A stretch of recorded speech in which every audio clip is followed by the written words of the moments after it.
Ang sanggol na ito ay ipinanganak lamang bilang isang bilyonaryo. Nakahiga ka sa gintong duyan. Nakasabit sa ulo ang mga barya at diamante. Ang mga kagamitan sa pag-inom ng gatas ay gawa rin sa ginto. May personal butler ang bata. Araw-araw na pinaglilingkuran ng mga tagapaglingkod. Nanghiram din ng pera ang presidente sa bahay niyo. Ito ay isang napakayamang pamilya. Very harmonious din ang pamilya niya. Gaano man kaabala ang ama, hindi niya nakakalimutang makipaglaro sa sports kasama ang kanyang anak. Nagtayo si Richard ng baseball field. Mag-imbita ng mga kilalang tao na sanayin ka. Nakaunat ang mga kamay, nakayuko ang mga binti. Pag-indayog ng balikat. Lakas tayo, minsan pa. Taas at baba. Iunat ang iyong mga braso sa kaliwa, pagkatapos ay pakanan. Bakit hindi siya nagagalit? Hindi kinakailangan. Isang araw, napadpad si Richie sa isang mahirap na lugar. Dumating ka para dumalo sa seremonya ng pagbubukas. Sa kanyang talumpati, nakita niya ang isang grupo ng mga bata na naglalaro ng baseball. Kaya interesado siya at gustong sumali. Ngunit pinigilan ito ng mga gwardiya at mayordomo. Sa unang pagkakataon nalaman ito ni Richie. Kahit anong gusto niya. Ngunit wala kang kaibigan na mapaglalaruan. Gusto ni Richie na anyayahan ang kanyang mga kaklase na maglaro sa bahay. Pero mayaman din silang mga anak. Isang taong nakikipagkalakalan para sa isang negosyo. Ang isang tao ay dapat magkaroon ng pulong ng konseho. Sa kanilang mga mata, kumikita lang. Dahil walang pagkabata, naalala ni Richie ang mga mahihirap na bata. Sila ay mahirap ngunit napakasaya.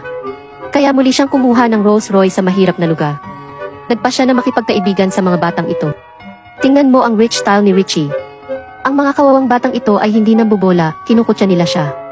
Pero sobrang bait ni Richie. Gumamit siya ng isang pangkalahatang pagpukaw na umaakit sa atensyon ng isang batang babae. Gusto nilang tumaya ng baseball game kasama ka. Paano ang taya 1-0? Okay, mukhang medyo malaki ang taya. Sumasang-ayon akong tumaya ng 1-0-0-0-0 yes. Hindi 1-0-0-0-0 yes. Ito ay 1-0 yes. Oh, ito ay 1-0 yes. Sige. Akala ng mga bata ay madalas layaw si Richie, kaya wala siyang lakas ng loob. Ngunit sa hindi inaasahang pagkakataon ay naka-home run kaagad si Richie.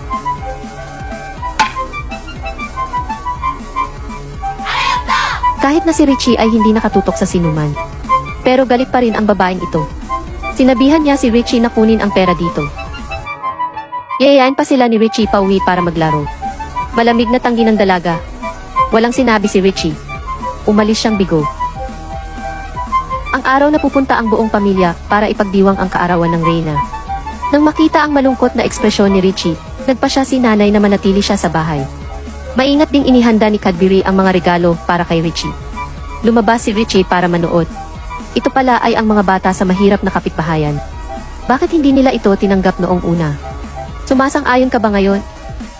Wow. Inilibot sila ni Richie sa kanyang bahay. Talagang naramdaman ng mga batang ito kung ano ang pakiramdam ng maging mayaman.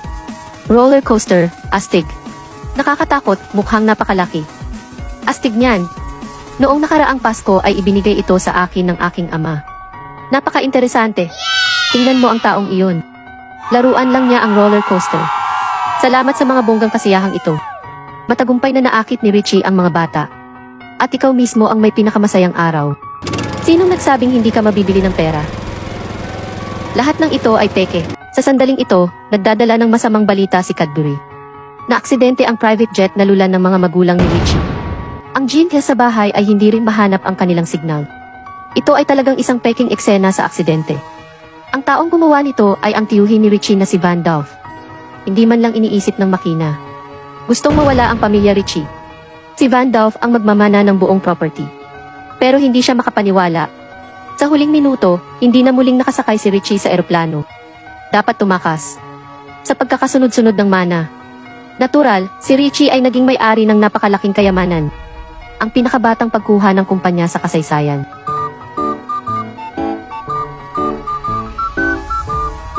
Bagamat si Richie ay 1-0 taong gulang pa lamang na bata.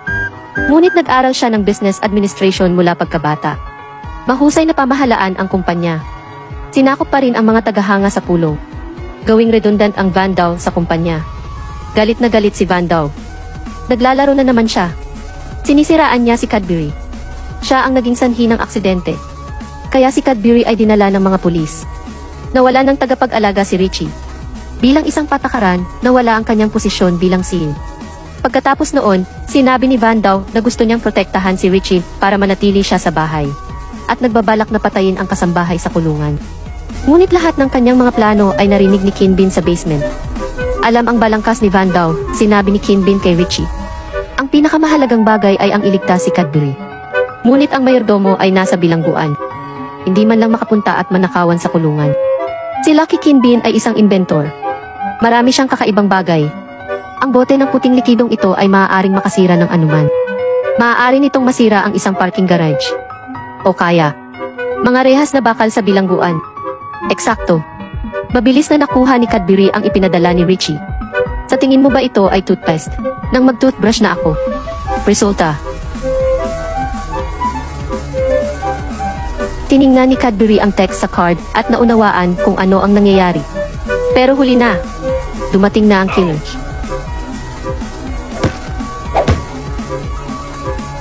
Huwag mo siyang maliitin. Hindi basta-basta nabibigo ang mga asasin. At hinubad ni Cadbury ang kanyang damit.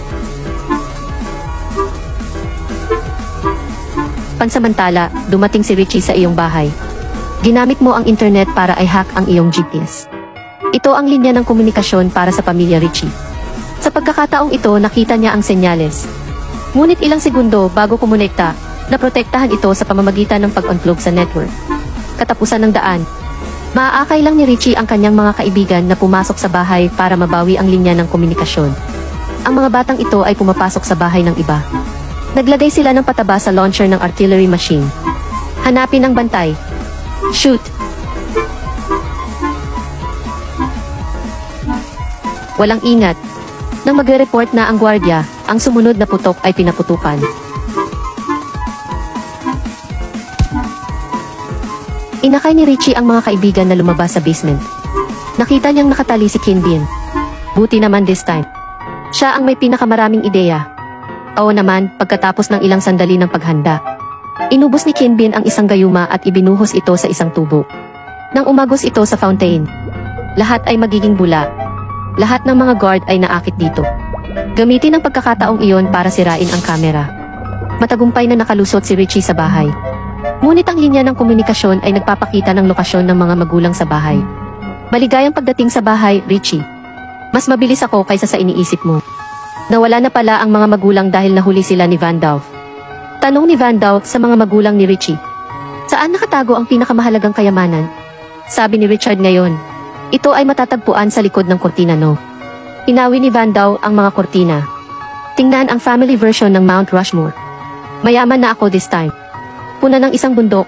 Matapos malaman ang lokasyon ng ari-arian, pinagbantaan sila ni Van Daw na papasok sa bundok. Ang malaking pinto dito ay voice recognition. Kantahin ang kantang ito. At magkatabi. Tamang password. Salamat Bobo at Malas. Bumukas ang mga pinto. Nang masiglang pumasok si Van Daw, natuklasan niya. Ang pinakamahalagang bagay ay talagang mga lumang bagay na puno ng mga alaala ni Richie. Nagalit si Van Daw at gustong patayin sila. Sa puntong ito ay tumakbo si Richie. Van Daw, kahit isang bata, ay hindi nakaligtas. Binatukan niya si Richie.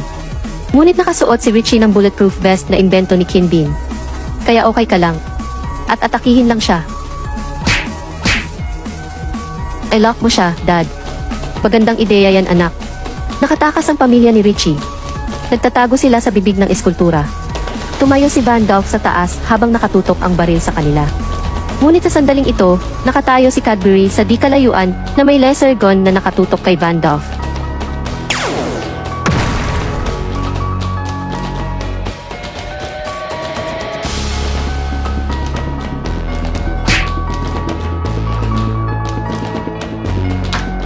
Ang pelikulang ito ay tinatawag na Richie Rich.